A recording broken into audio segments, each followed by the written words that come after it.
ไม่บอกไม่นะ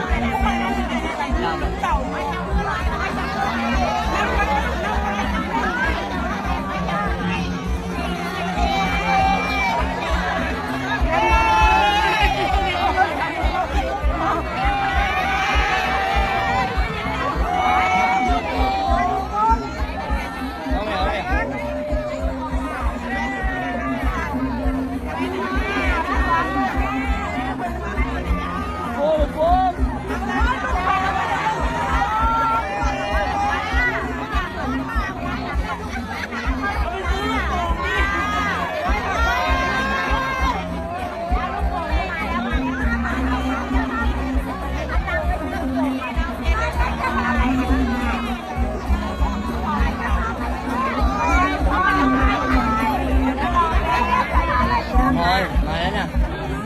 บอยวิ่งเร็ววิ่ง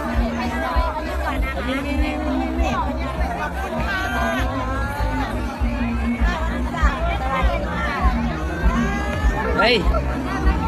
อันนี้ของอ๋อของให้หนูใช่ไหมคะ อันนี้พลอยครับก่อนของลูกค้าก่อนเขาจะไปให้อ๋อเขาจะเอาไปดูนะเขาจะไปให้กันไม่นะ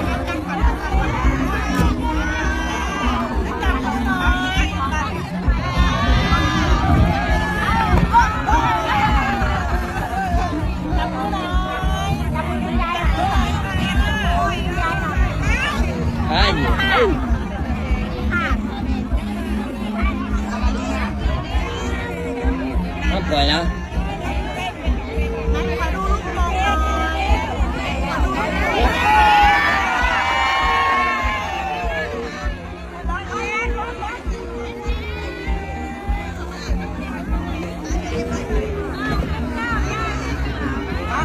เอากับยายส